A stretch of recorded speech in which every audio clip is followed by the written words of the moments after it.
it's Mary, and today we're going to be talking about Percy Jackson and the Olympians, The Battle of the Labyrinth.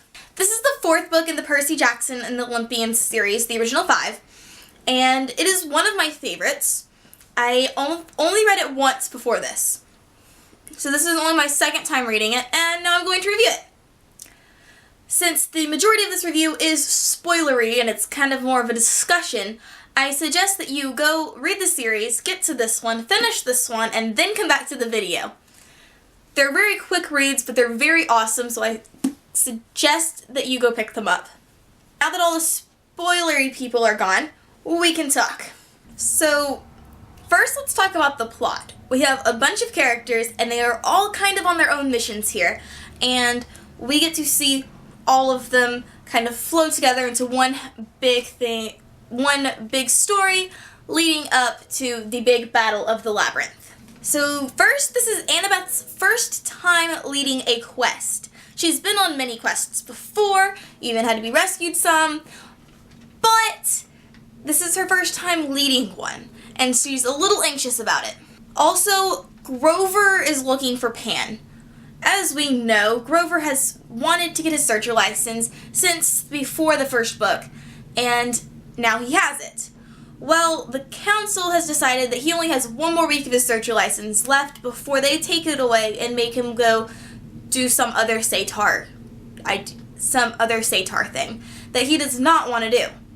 And so Grover has a week to find the lost god Pan before his searcher license is revoked. Percy is still looking for Nico after Nico ran off in the third book, and Nico is trying to raise his sister from the dead. Oh, not to mention that Tyson is along with this and ends up helping one of his ends up making a new friend and helping him realize his full potential. Oh, and let's not forget about Luke, who is now somehow the host body for Kronos, the Titan, the Lord of Time. This book covers so much in so few pages. I mean, this isn't the biggest book on my shelf. We have more questions being asked, some being answered, plot lines developing and filling up to really edge onto the very last book. So there's a lot packed into here. So Grover and Tyson don't really get along that well, because Grover's a satyr, and he had an incident in book 2 with a cyclops who was trying to eat him, and Tyson is a cyclops, so they don't really mix very well. But you get to see them go on one of those Zuko life-changing adventures in this book, and I really think that's cool, that they put aside their differences to both find the lost god Pan. And they find him, which is awesome, and then he dies. Yay, we found the lost god Pan! He's dead.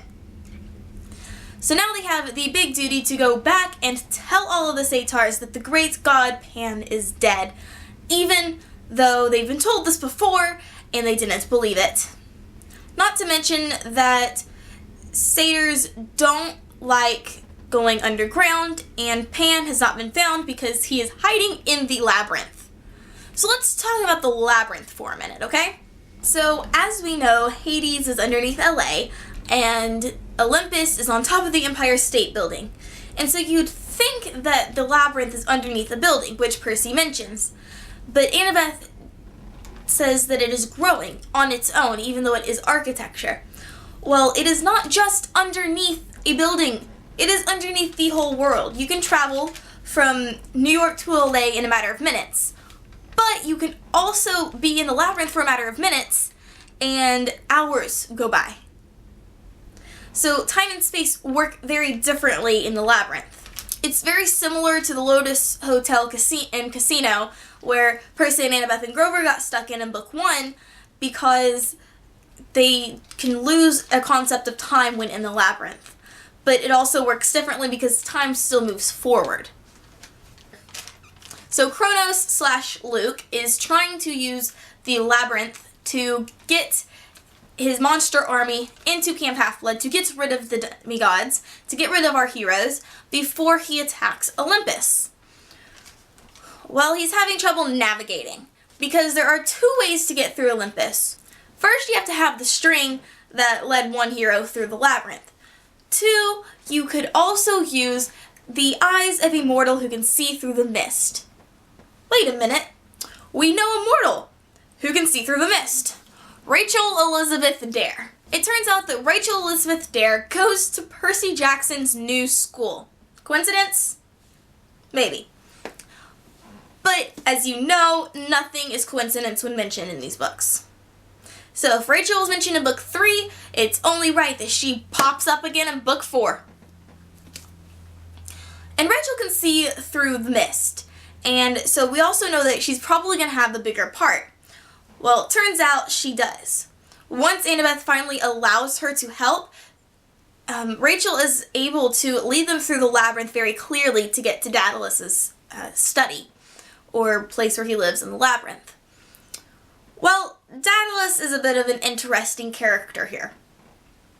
First, he's thousands of years old, probably, for one, and again, we know that time works differently in the labyrinth. But Percy's also seeing all these flashbacks about him and his son Icarus, and who we know flew too close to the sun, and the wax on the wings melted and he died. And we also know that Daedalus defeated the Minotaur, and that he apparently has killed his nephew, I think? His nephew? And so Athena has put a curse on him, and Athena is his mother. He also has this enemy of Midas, King Midas, you know, who touches things and it turns into gold. Well, turns out, Midas does not like him very much.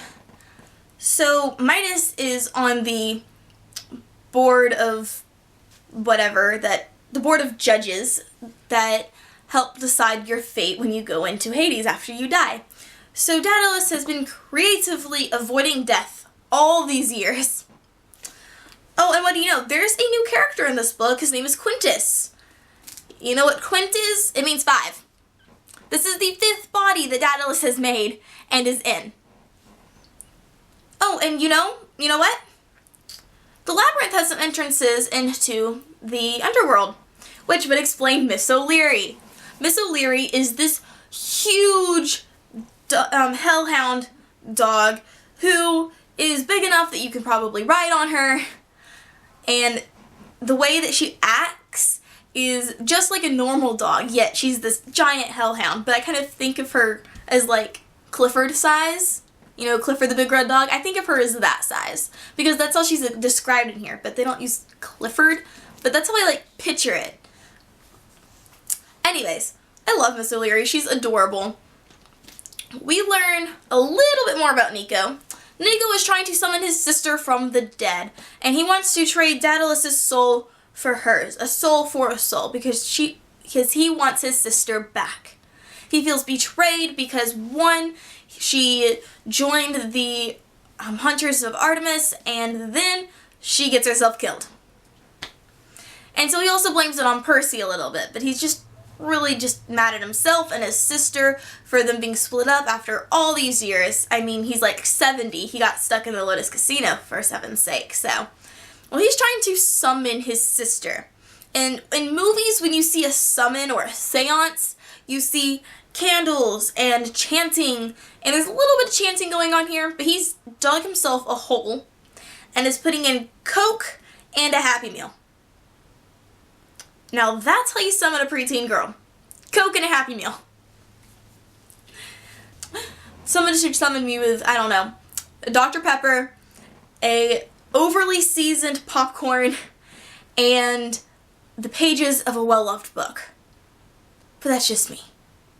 But seriously, that is how he summons her, and that just makes me laugh so hard. So Percy goes in to, uses the labyrinth and infiltrates Kronos' army and finds the sarcophagus, and inside is not Kronos, but it is Luke, who is now the body for Kronos. Well, he runs back out and has Kronos chasing him, and he runs into Annabeth and Rachel Elizabeth Dare, who takes her blue plastic hairbrush and chucks it at Luke, and it hits him in the eye. He, Kronos, was 10 feet away when I heard, "Percy! Rachel's voice. Something flew past me. A blue plastic hairbrush hit Kronos in the eye. Ow, he yelled. For a moment it was only Luke's voice, full of surprise and pain.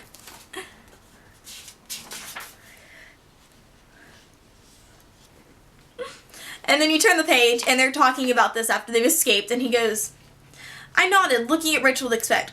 You hit the Lord of the Titans in the eye with a blue plastic hairbrush. Rachel looked embarrassed.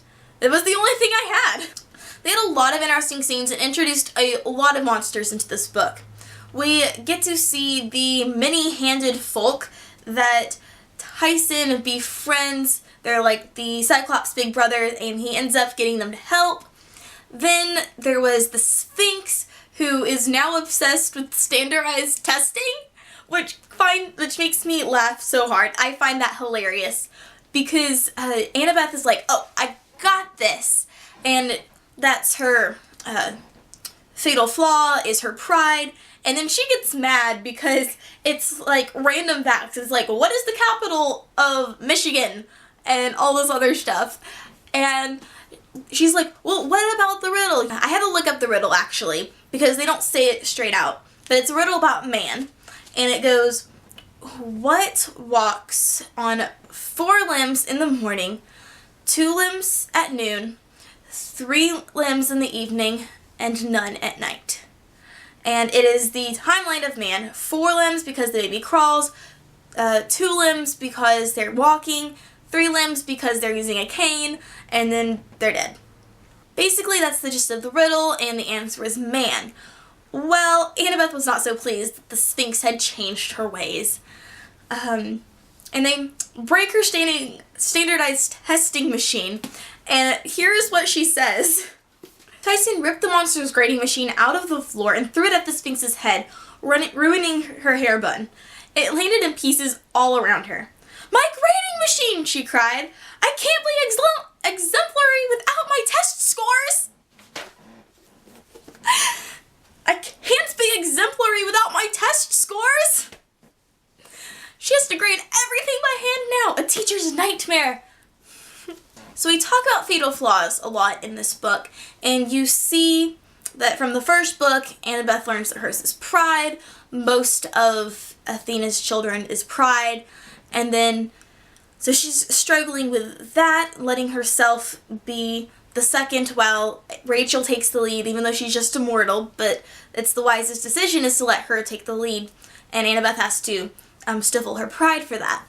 Also, you see Percy is willing to do anything for his friends. That one we'll get more into the next book, I'm sure. We learn that the fatal flaw of a son or daughter of Hades is his ability to hold a grudge. He holds onto something so tightly and he sticks with it forever and is not able to forgive.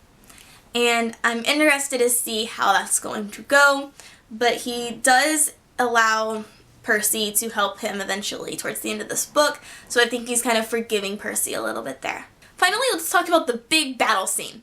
So Kronos actually gets his army into camp, which is not good news. Fortunately, the campers have booby-trapped all around the entrance to the labyrinth. There are pits with spikes and Greek fire, which never burns out, even underwater, and so much more. Still, they are a little outnumbered.